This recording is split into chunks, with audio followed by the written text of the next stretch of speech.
আমি কিন্তু আজ পর্যন্ত কালী ঠাকুরের ফটো দিয়ে ছাড়া আর কোনো ঠাকুরের ফটো দিয়েই কিন্তু কোনো জিনিস বানাইনি।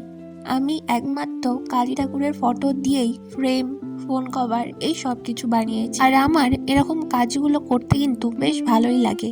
আর যখন কেউ বলে যে পুরোটাই তোমার মনের মতন করে করে দাও, তখন কিন্তু আরো বেশি ভালো লাগে। আর আমি নিজেও মনের মতন করে নতুন কিছু করার সুযোগ পাই। আজকের এই ফোন কভারটা যেমন আমি পুরোটাই আমার মনের মতন করে করেছি।